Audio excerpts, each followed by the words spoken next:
Salut tout le monde! Ici Chimie Taillandier, j'espère que vous allez bien. Attendez, hop là, salut! Alors aujourd'hui, je suis ravie de vous retrouver pour cette première vidéo lecture que je vais faire sur ma chaîne. Alors j'adore les contes de fées et j'avais envie pour cette première vidéo lecture de faire Cendrillon, enfin la version d'origine de Cendrillon. Voilà, donc s'il vous plaît, soyez indulgents parce que, étant donné que je suis dyslexique, je vais devoir faire sans doute plein de lapsus, plein de fautes, donc je vais devoir couper au montage. Et pour mon avatar, je suis désolée, il va peut-être faire des têtes bizarres pendant la lecture.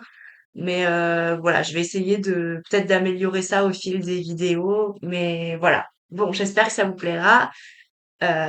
Je commence la lecture. Alors, quand je vais dire Cendrillon, imaginez que c'est Jadina, et quand je vais dire Danaël, imaginez que c'est le prince. Cendrillon, de Charles Perrault.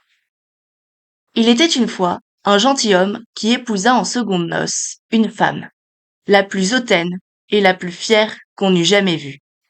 Elle avait 2 filles de son humeur et qui lui ressemblaient en toutes choses. Le mari avait de son côté une jeune fille, mais d'une douceur et d'une bonté sans exemple. Elle tenait cela de sa mère, qui était la meilleure personne du monde. Les noces ne furent pas bientôt faites que la belle-mère fit éclater sa mauvaise humeur. Elle ne put souffrir les bonnes qualités de cette jeune enfant qui rendait ses filles encore plus haïssables. Elle la chargea des pires viles occupations de la maison. C'était elle qui nettoyait la vaisselle et les montées, qui frottait la chambre de madame et celle de demoiselle, ses filles. Elle couchait tout en haut de la maison dans un grenier sur une méchante paillasse pendant que ses sœurs étaient dans des chambres paquetées où elles avaient des lits des plus à la mode et des miroirs où elles se voyaient depuis les pieds jusqu'à la tête. La pauvre fille souffrait tout avec patience. Elle n'osait se plaindre à son père qui l'avait grondée parce que sa femme le gouvernait entièrement. Lorsqu'elle avait fait son ouvrage, elle s'allait se mettre au coin de la cheminée et s'asseoir dans les cendres, ce qui faisait qu'on l'appelait communément dans le logis Cendrillon. La cadette, qui n'était pas si malhonnête que son aînée, l'appelait Cendrillon. Cependant, Cendrillon, avec ses méchants habits, ne laissait pas d'être 100 fois plus belle que ses sœurs, quoique vêtue très magnifiquement. Il arriva que le fils du roi donna un bal et qu'il en pria toutes les personnes de qualité. Nos 2 demoiselles en furent aussi priées, car elles faisaient grande figure dans le pays. Les voilà bien aises et bien occupées à choisir les habits et les coiffures qui leur sieraient le mieux. Nouvelle peine pour Cendrillon, car c'était elle qui repassait le linge de ses sœurs, qui gaudronnerait leurs manchettes. On ne parlait que de la manière dont on s'habillerait. Moi, dit l'aîné, je mettrai mon habit de velours rouge et ma garniture d'Angleterre. Moi, dit la cadette, je n'aurai que ma jupe ordinaire, mais en récompense, je mettrai mon manteau à fleurs d'or et ma barrière de diamants, qui n'est pas des plus indifférentes. On envoya quérir la bonne coiffeuse pour dresser les cornettes à 2 rangs, et on fit acheter des mouches de la bonne faiseuse. Elles appelèrent Cendrillon pour lui demander son avis, car elle avait le goût bon. Cendrillon les conseilla, le mieux du monde, et s'offrit même de les coiffer, ce qu'elles voulurent bien. En les coiffant, elle lui disait: Cendrillon, serais-tu bien aise d'aller au bal? Hélas, mesdemoiselles, vous vous moquez de moi. Ce n'est pas là ce qu'il me faut. Tu as raison, on rirait bien de toi si on voyait un Cendron aller au bal. Une autre que Cendrillon aurait coiffée de travers, mais elle était bonne, et elle les coiffa parfaitement bien. Elles furent prêtes de 2 jours sans manger, tant elles étaient transportées de joie. On rompit plus de 12 lacets à force de les serrer, pour leur rendre la taille plus menue, et elles étaient toujours devant leur miroir. Enfin, l'heureux jour arriva. On partit, et Cendrillon les suivit des yeux le plus longtemps qu'elle put. Lorsqu'elle ne les vit plus, elle se mit à pleurer. Sa marraine, qui la vit tout en pleurs, lui demanda ce qu'elle avait. Je voudrais bien, je voudrais bien. Elle pleurait si fort qu'elle ne put achever.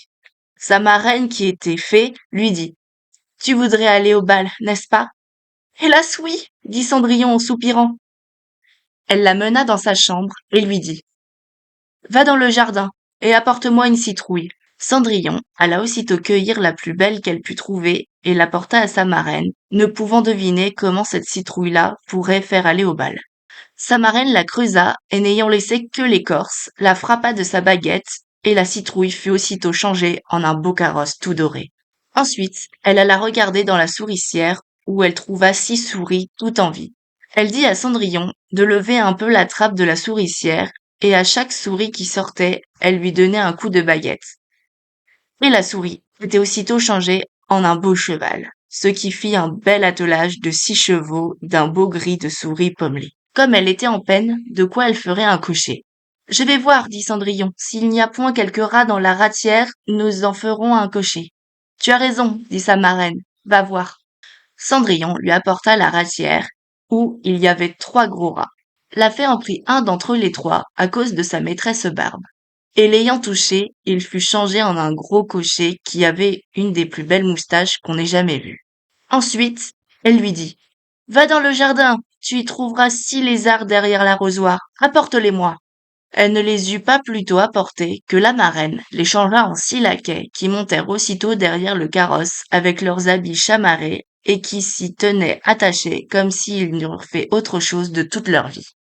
La fée dit alors à Cendrillon: Eh bien voilà de quoi aller au bal.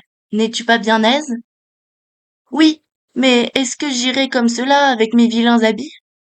Sa marraine ne fit que la toucher avec sa baguette, et en même temps ses habits furent changés en des habits de drap d'or et d'argent, tout charmés de pierreries. Elle lui donna ensuite une paire de pantoufles de verre, les plus jolies du monde. Quand elle fut ainsi parée, elle monta en carrosse. Mais sa marraine lui recommanda sur toute chose de ne pas passer minuit, l'avertissant que si elle demeurait au bal un moment davantage, son carrosse redeviendrait citrouille, ses chevaux des souris, ses laquais des lézards, et que son vieux habit reprendrait leur première forme. Elle promit à sa marraine qu'elle ne manquerait pas de sortir du bal avant minuit. Elle part, ne se sentant pas de joie. Le fils du roi, qu'on alla avertir qu'il venait d'arriver une grande princesse qu'on ne connaissait point, courut la recevoir. Il lui donna la main à la descente du carrosse et la mena dans la salle où était la compagnie. Il se fit alors un grand silence. On cessa de danser et les violons ne jouèrent plus tant on était attentif à contempler les grandes beautés de cette inconnue. On n'entendait qu'un bruit confus. Ah, qu'elle est belle! Le roi même, tout vieux qu'il était, ne laissa pas de la regarder et de dire tout bas à la reine qu'il n'y avait longtemps qu'il n'avait vu une aussi belle et si aimable personne. Toutes les dames étaient attentives à considérer sa coiffure et ses habits pour en avoir dès le lendemain de semblables, prévu qu'il se trouvât des étoffes assez belles et des ouvriers assez habiles. Le fils du roi la mit à la place de la plus honorable et ensuite la prit pour la mener danser. Elle dansa avec tant de grâce qu'on l'admira encore davantage.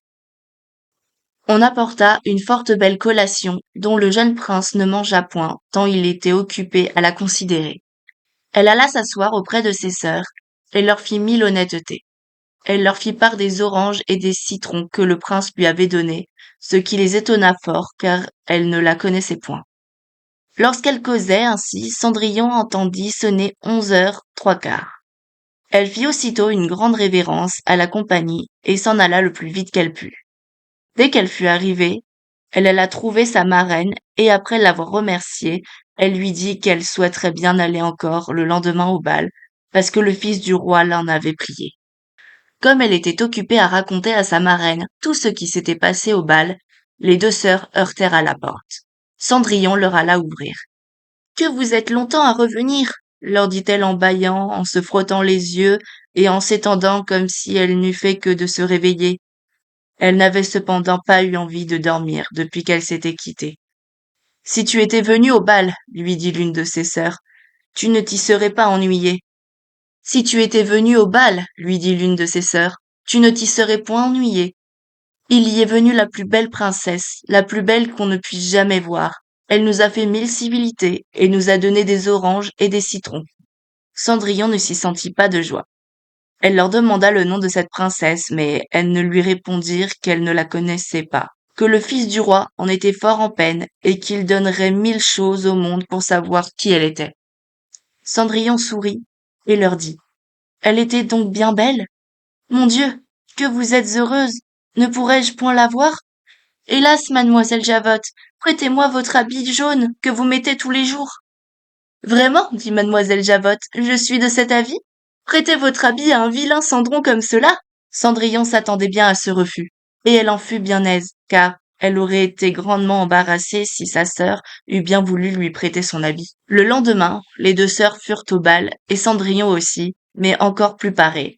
Le fils du roi fut toujours auprès d'elle, et ne cessa de lui conter des douceurs. La jeune demoiselle ne s'ennuyait point et oublia ce que sa marraine lui avait recommandé, de sorte qu'elle entendit sonner le premier coup de minuit lorsqu'elle ne croyait pas qu'il fût encore 11 heures. Elle se leva et s'enfuit aussi légèrement qu'aurait fait une biche. Le prince la suivit, mais il ne put l'attraper. Elle laissa tomber une de ses pantoufles de verre que le prince ramassa bien soigneusement. Cendrillon arriva chez elle bien essoufflé, sans carrosse, sans laquais, et avec ses méchants habits. Rien ne lui était resté de toute sa magnificence qu'une de ses petites pantoufles, la pareille de celle qu'elle avait laissée tomber. On demanda aux gardes de la porte du palais s'ils n'avaient point vu sortir une princesse. Ils dirent qu'ils n'avaient vu sortir personne qu'une jeune fille mal vêtue et qui avait plus l'air d'une paysanne qu'une demoiselle. Quand ces deux sœurs revinrent du bal, Cendrillon leur demanda si elles s'étaient encore bien diverties et si la belle dame y avait été. Elles lui dirent que oui, mais qu'elle s'était enfuie lorsque minuit avait sonné, et si promptement qu'elle avait laissé tomber une de ses petites pantoufles de verre, la plus jolie du monde, que le fils du roi l'avait ramassée, et qu'il n'avait fait que la regarder pendant tout le reste du bal, et qu'assurément il était fort amoureux de la belle personne à qui appartenait la petite pantoufle. Elles dirent vrai, car peu de jours après, le fils du roi fut publié à son de trompe qu'il épousera celle dont le pied serait bien juste à la pantoufle. On commença à l'essayer aux princesses, ensuite aux duchesses, et à toute la cour, mais inutilement. On la porta chez les deux sœurs, qui firent tout leur possible pour faire entrer leurs pieds dans la pantoufle, mais elles ne purent en venir à bout. Cendrillon, qui les regardait et qui reconnut sa pantoufle, dit en riant: Que je vois si elle ne me serait pas bonne. Ses sœurs se mirent à rire et à se moquer d'elle. Le gentilhomme, qui faisait l'essai de la pantoufle, ayant regardé attentivement Cendrillon, et la trouvant fort belle, dit que cela était juste et qu'il avait ordre de l'essayer à toutes les filles. Il fit asseoir Cendrillon, et approchant la pantoufle de son pied, il vit qu'elle y entrait sans peine et qu'elle y était juste comme de cire. L'étonnement des deux sœurs fut grand, mais plus grand encore quand Cendrillon tira de sa poche l'autre petite pantoufle qu'elle mit à son pied. Là-dessus arriva la marraine, qui ayant donné un coup de sa baguette sur les habits de Cendrillon, les fit devenir encore plus magnifiques que toutes les autres. Alors ses sœurs la reconnurent pour la belle personne qu'elles avaient vue au bal. Elles se jetèrent à ses pieds pour lui demander pardon de tous les mauvais traitements qu'elle lui avait fait souffrir. Cendrillon les releva et leur dit en les embrassant qu'elle leur pardonnait de bon cœur et qu'elle les priait de l'aimer bien toujours. On la mena chez le jeune prince, parée comme elle était. Il la trouva encore plus belle que jamais, et peu de jours après, il l'épousa. Cendrillon, qui était aussi bonne que belle, fit loger ses deux sœurs au palais et les maria dès le jour même aux deux grands seigneurs de la cour. Fin. Voilà, j'espère que cette vidéo vous aura plu. Voilà, j'espère que ce sera pas trop galère à écouter. Voilà, j'espère que oui, que ça vous aura plu. N'hésitez pas, si c'est le cas, à vous abonner, à liker. Moi, je vous fais de gros bisous et je vous dis à bientôt. Non, attends, à bientôt.